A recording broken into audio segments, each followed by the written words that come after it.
Hello everyone, welcome in my YouTube channel BA classes. Then आज हम MJC semester 2 का जो इम्पोर्टेंट क्वेश्चन है उसको डील करते हैं। देन स्टार्ट करते हैं।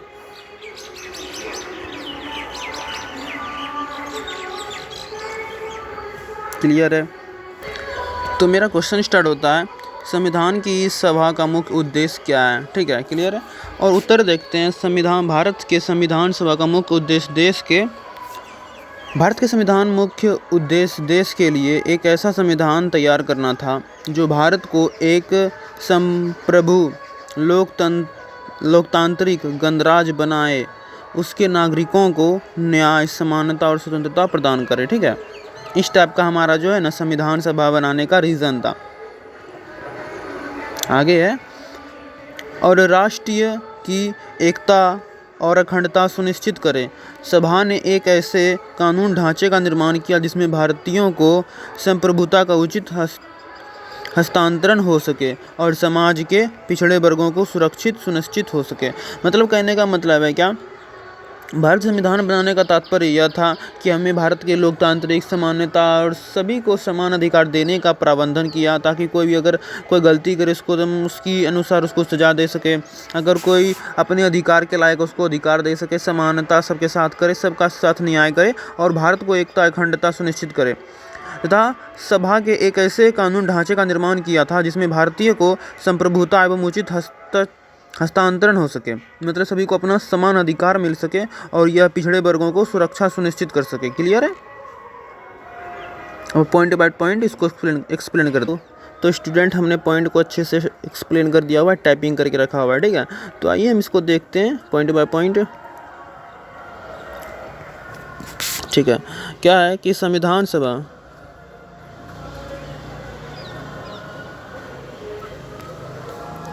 तो संविधान सभा का मुख्य उद्देश्य क्या, विस्तार से समझते हैं।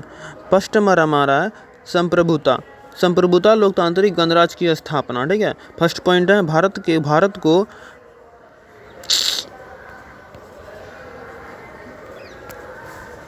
क्या है, भारत को एक स्वतंत्र और संप्रभुता गणराज्य घोषित करना जहां शक्ति का अंतिम स्रोत जनता हो। ठीक है, कहने का मतलब है कि सब कुछ जो है जनता हो और कुछ नहीं, सब कुछ संप्रभुता स्वतंत्रता सब जनता हो। ये हमारा नेक्स्ट पॉइंट हुआ। नागरिकों को अधिकार देना, सभी नागरिकों को सामाजिक, आर्थिक और राजनीतिक न्याय, विचार, अभिव्यक्ति, विश्वास, धर्म और पूजा का स्वतंत्रता प्रदान करना। ठीक है, ये तो मतलब हम पढ़ते हैं तो समझ में आ जाता है कि क्या कहना चाहता है। ये इस तरह से हल्का हल्का जो है ना मतलब शब्द को लिया गया है ताकि आपको पढ़ने में समझने में कोई तरह का प्रॉब्लम नहीं हो। कहने का सीधा मतलब है सभी नागरिकों को सामाजिक और आर्थिक और राजनीतिक न्याय, विचार, व्यक्ति, विश्वास, धर्म, पूजा करने का स्वतंत्रता हो, इसमें कोई दिक्कत नहीं है। देखते हैं नेक्स्ट हमारा पॉइंट है राष्ट्र की एकता और अखंडता। राष्ट्र की एकता अखंडता क्या है? भारत की भौगोलिक अखंडता और संप्रभुता का रक्षा करना, साथ ही साथ देश की एकता और अखंडता को बनाए रखना। कहने का मतलब है हमारे देश की भौगोलिक अखंडता और संप्रभुता। अखंडता मतलब होता है सबको एकजुट, एक गठित होना, और संप्रभुता का मतलब सबको साथ समान व्यवहार जो है भाईचारा का वो उसकी रक्षा करना, तथा साथ ही देश की एकता और अखंडता को बनाए रखना, रक्षा के साथ साथ बनाए रखना भी है। ठीक है, और ये हमारा नेक्स्ट पॉइंट है पॉइंट पिछड़े वर्गों की सुरक्षा। समाज में अल्पसंख्यक, पिछड़े वर्ग, जनजाति और दलित के हितों की रक्षा के लिए सुनिश्चित व्यवस्था करना।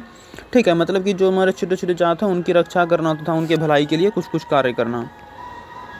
ये हमारा नेक्स्ट पॉइंट है कानून, राजनीतिक सुरक्षा। भारत के नागरिकों के लिए आर्थिक और राजनीतिक सुरक्षा सुनिश्चित करता है। कानूनों की राजनीतिक सुरक्षा मतलब कहने का मतलब है कानून के द्वारा राजनीति की रक्षा हो तथा राजनीतिक के द्वारा कानूनों की रक्षा हो। आर्थिक राजनीतिक की सुरक्षा हो सके, एक दूसरे की सुरक्षा हो सके। कहने का मतलब ये है। मेरा लास्ट पॉइंट है संघीय व्यवस्था का विकास।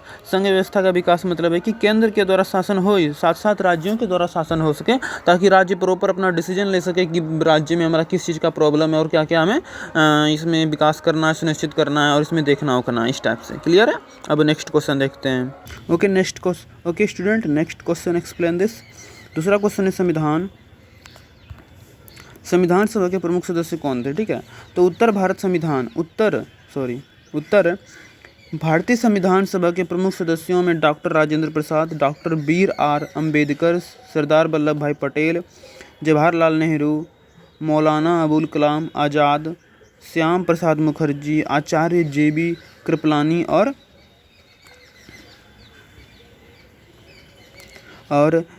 ए.एम. मुंशी शामिल थे। यह सभा व्यक्ति संविधान निर्माण की प्रक्रिया में महत्वपूर्ण भूमिका निभाने वाली प्रभावशाली नेता और विचारक थे। ठीक है, मतलब ये सब जो है नाम है, बोलने का मतलब है कि सभा में, फर्स्ट सभा में ये सब शामिल थे।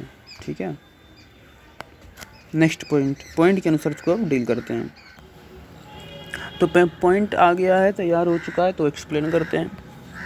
संविधान सभा के अन्य प्रमुख सदस्य डॉक्टर राजेंद्र प्रसाद सिन्हा क्या थे? संविधान सभा के प्रथम अस्थायी अध्यक्ष। ठीक है, और दूसरा है हमारा श्रीमती सरोजिनी नायडू, एक प्रसिद्ध स्वतंत्रता सेनानी और कवि। ओके, तीसरा है हमारा अलादी कृष्णस्वामी अय्यर, एक कानून विद्वान और मसौदा समिति के सदस्य। ये हमारा गोपाल कृष्ण स्वामी अय्यंगार, एक अन्य प्रमुख सदस्य जो मसौदा समिति के हिस्सा थे। बी पट्टाभी सीतारमैया, ठीक है, आवास समिति और सदस्य समिति के अध्यक्ष। H.C. मुखर्जी संविधान सभा के उपाध्यक्ष। बलदेव सिंह एक उद्यमी और पथिक अकाली पार्टी के नेता थे। और ये लास्ट है, यह सूची संविधान सभा के योगदान देने वाले कई प्रतिष्ठित व्यक्तियों से एक प्रमुख सदस्य दर्शाती है जिन्हें भारत संविधान तैयार किया। क्लियर है? अब नेक्स्ट क्वेश्चन हम डील करते हैं। तो नेक्स्ट क्वेश्चन, हेलो एवरीवन, तो नेक्स्ट क्वेश्चन हमारा लिखित में आ चुका है, तो स्टार्ट करते हैं। तो संविधान की प्रस्तावना क्या है? ये हमारा 3 क्वेश्चन है, तीसरा क्वेश्चन है जो कि बहुत इंपॉर्टेंट है। भारतीय संविधान सभा के प्रमुख सदस्य में जवाहरलाल नेहरू, ठीक है, जवाहरलाल नेहरू, सरदार वल्लभ भाई Patel, doctor Rajendra Prasad, doctor B R. Ambedkar, Maulana Abul Kalam Azad, Shyam Prasad Mukherjee, Jaipal Singh Baldev और एक सर अली कृष्णस्वामी अय्यर शामिल थे। ठीक है, इन सदस्यों ने संविधान के निर्माण और प्रारूप महत्व भूमिका निभाते, जहां डॉक्टर राजेंद्र प्रसाद अस्थायी अध्यक्ष और बाद में यह अस्थायी अध्यक्ष चुने गए। वहीं डॉक्टर बी.आर. अम्बेडकर मसौदा समिति के अध्यक्ष थे। अब पॉइंट के अनुसार इसको डील करते हैं। इतना तो लगभग हमको लगता है कि क्लियर हो चुका होगा क्योंकि सारा नाम ही दिया हुआ है। ठीक है, तो फिर भी मैं आपको एक बार एक्सप्लेन कर देता हूँ। यहाँ पे क्या हुआ है, यहाँ पे जो है ना सभी नाम दिया हुआ है और यहाँ पे कहा गया है कि संविधान निर्माता प्रारूप महत्व में इस सभी ने भूमिका निभाई थी। ठीक है, देन हेलो स्टूडेंट, चौथा नंबर क्वेश्चन है हमारा, संविधान की 3 प्रमुख विशेषताएं की सूची बनाएं। भारत संविधान की 3 प्रमुख विशेषताएं, एक लंबा लिखित और संविधान दुनिया का सबसे विस्तृत है। दूसरा, कठोर और लचीलेपन का मिश्रण है। संविधान की आवश्यकता अनुसार बदली जा सकती है, लेकिन कुछ मामलों में बहुत ही जटिल कठिन है। ठीक है, और तीसरा है कि सरकार का सदीय स्वरूप, जहां कार्यपालिका विधायिका के प्रति उत्तरदायी होती है और राष्ट्रपति की भूमिका प्रतीकात्मक होती है। ठीक है, ये हमारा था संविधान सभा की प्रमुख विशेषताएं, जो थोड़ा बहुत मिक्सिंग करके लिखा हुआ है। ठीक है, अब क्या करते हैं, इसको पॉइंट बाय पॉइंट कवर करते हैं। क्लियर है?